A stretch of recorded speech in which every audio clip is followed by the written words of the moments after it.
Ya, kembali lagi ya bersama saya Abu Nazma. Nah, ini adalah rekaman video keempat ya. Kita lanjutkan ya, teman-teman ya. Oke. Kemarin di video ketiga kita sudah mengenal istilah aksis jantung ya. Jadi aksis jantung itu boleh kita samakan vektor utama atau arah utama dari rata-rata aktivitas listrik ya, dari rata-rata vektor yang mengarah ke segala arah. Jangan lupa gitu. Kalau masih bingung, tolong disimak lagi video eh, kemarin ya, atau video ketiga ya, gitu teman-teman. Oke, berikutnya.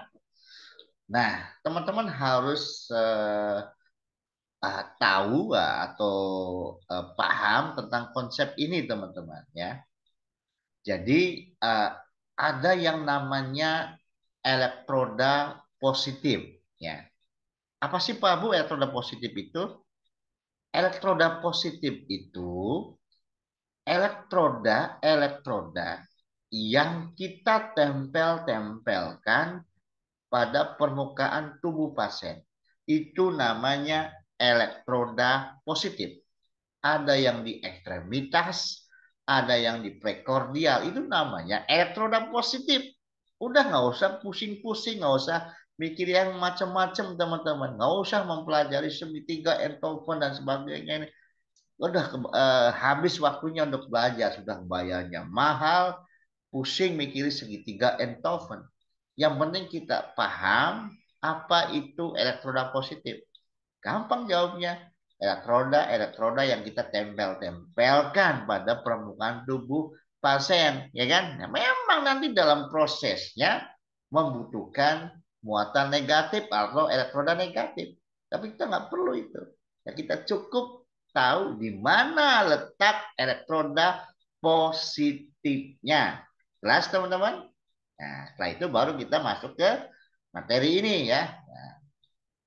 Jadi teman-teman, kalau vektor depolarisasi atau panah depolarisasi menuju atau mengarah elektroda positif, ya, nanti akan menghasilkan defleksi positif.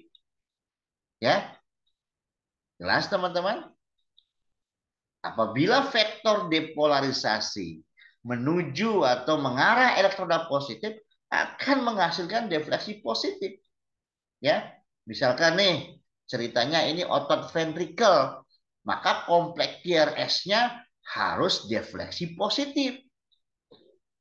Oke, defleksi positif itu yang gimana Pak Bu? Defleksi positif itu gelombang EKG-nya itu mengarah ke atas dari garis isoelektrik.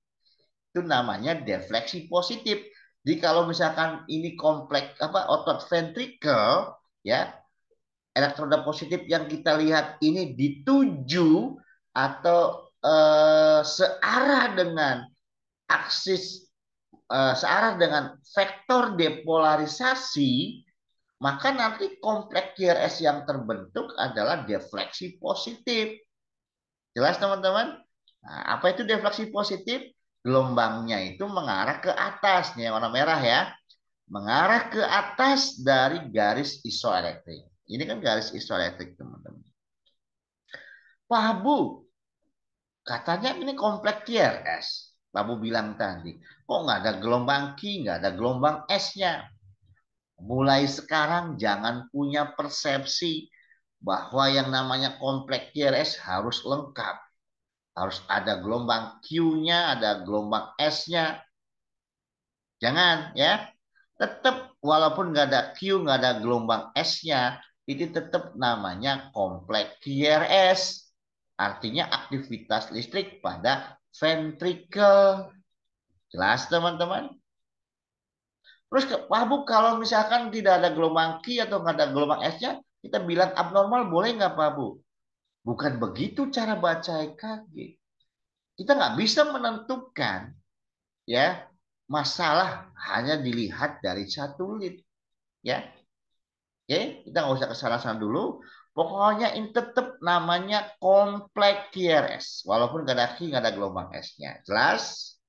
Masalah normal atau tidak normal, kita nggak bisa mengatakan itu kalau cuma satu gelombang. Ya, begitu. Satu lin maksudnya. Jelas ya? Nah, begitu pun sebaliknya teman-teman. Kalau vektor depolarisasinya meninggalkan atau menjauhi elektroda positif, maka kompleks QRS-nya negatif. Jelas teman-teman? Tuh seperti ini.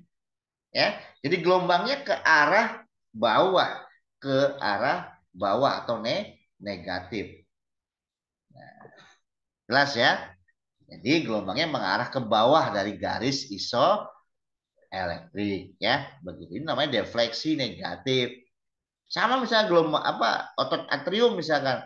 Kalau P-nya ke bawah berarti defleksi negatif gelombang P-nya. Kalau P-nya ke atas defleksi positif gelombang P-nya. Begitu teman-teman ya. Begitu. Lanjut. Nah, kalau misalkan elektroda positifnya di tengah-tengah Pak Bu gimana? Nah, anggap aja di tengah-tengah ya, tolong bayangin ya. Nah, misalkan dari pinggir mulai stimulasinya, elektroda positifnya di tengah-tengah. Awalnya elektroda positifnya dituju dulu atau elektroda positifnya searah dulu, ya enggak? Nah, kemudian setengah keduanya elektroda positifnya ditinggalkan atau dijauhi. Apa hasilnya? Defleksi bipasik ya atau ekuipasik. Jadi kompleks QRS-nya itu bipasik teman-teman. Ke atas 50%, ke bawah 50%. Ke atas 5 kotak kecil, ke bawah 5 kotak kecil. Itu namanya bipasik teman-teman. Atau ekuipasik ya. Nah, begitu. Oke, lanjut. Nah, tadi gambarannya yang bipasik atau ekuipasik yang bagaimana Pak Boy? Seperti ini. Jadi awalnya menuju dulu kan. Setengah pertama elektroda positifnya dituju atau masih searah. Ya kan? Makanya defleksinya positif. Balik dulu ke isoelektrik teman-teman. Ya.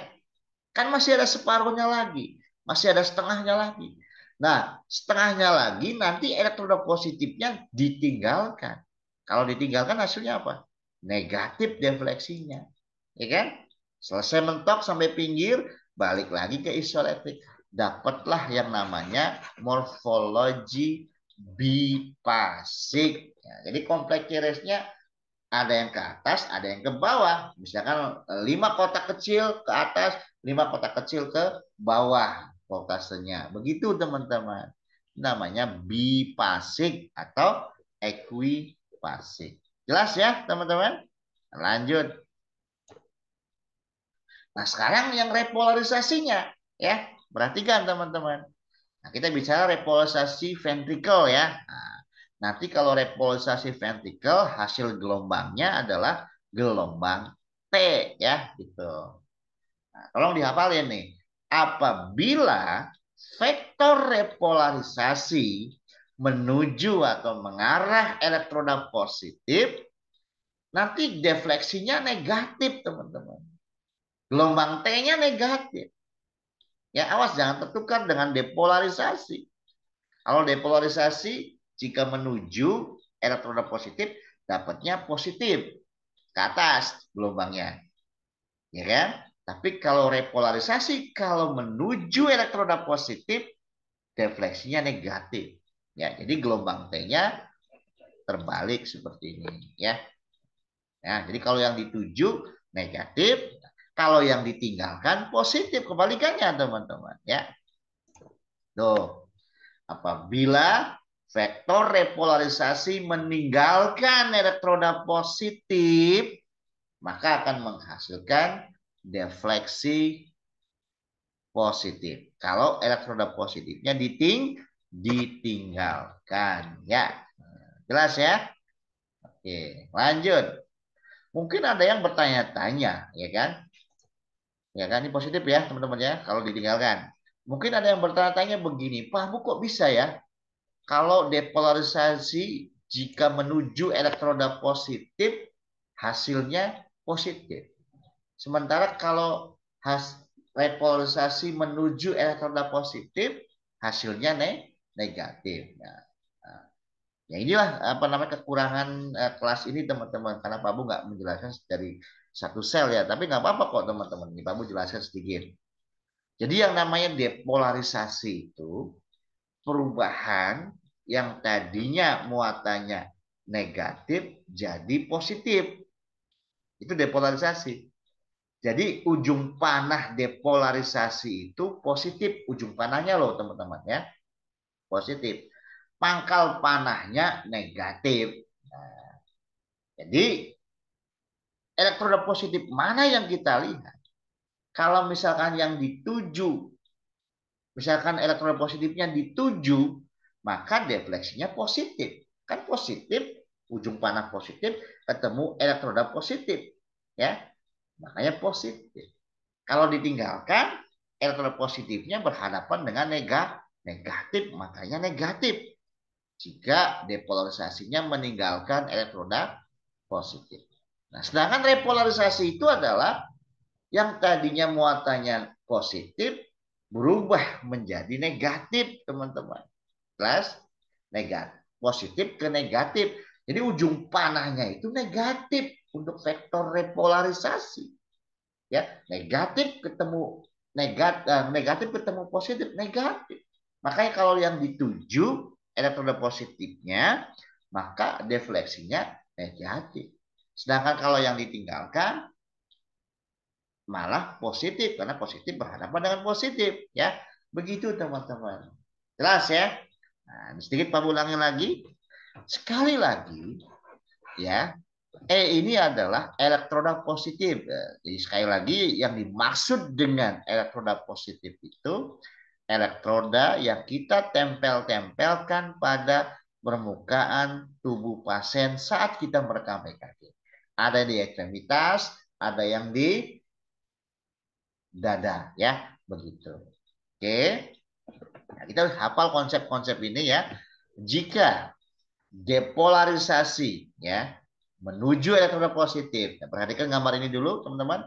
Nah, ini kan impuls menstimulasi apa? Sel otot ventrikel mulai dari sini. Apa yang terjadi? Akan terjadi peristiwa depolarisasi dari sisi yang ini ke sisi yang ini, ya kan? Digambarkan oleh vektor depolarisasi. Bisa kita lihat bersama vektor depolarisasinya menuju elektroda positif, ya kan? Mengarah elektroda positif, apa hasilnya? Defleksi positif. Oke, nah, begitu selesai sampai sini, balik lagi teman-teman ke isoelektrik. Makanya dapatlah kesimpulan yang pertama, yaitu apabila vektor depolarisasi menuju elektroda positif, hasilnya defleksi positif. Jelas? Oke? Oke, lanjut. Sekarang dibalik misalkan, E-nya di sini, ya. Nggak ada masalah kalau kita paham, ya. Stimulasinya dari sini misalkan. Maka peristiwa depolarisasi dimulai dari sini, mengarah ke sini, ya nggak teman-teman?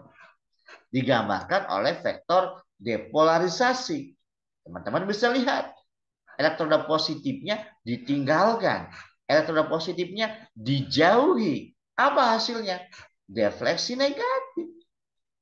Oke, mentok sampai sini, balik lagi ke isoelektrik. Dapatlah kesimpulan yang kedua.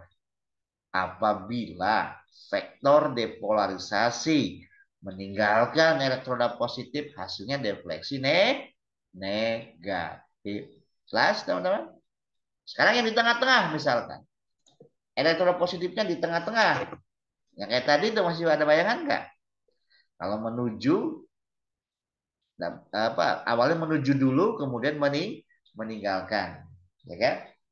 Menuju positif meninggalkan negatif, dapatlah morfologi bifase, ya. Nah, jelas ya teman-teman ya. Ya untuk repolarisasi ya kebalikannya. Kalau menuju gelombang T-nya negatif, kalau meninggalkan elektroda positif gelombang T-nya negatif. Kalau repolarisasi ya begitu. Oke. Jadi teman-teman, kesimpulannya adalah semakin besar ukuran otot jantungnya, maka voltasenya akan semakin besar. Ya, bisa besar ke atas voltasenya, bisa besar ke bawah voltasenya.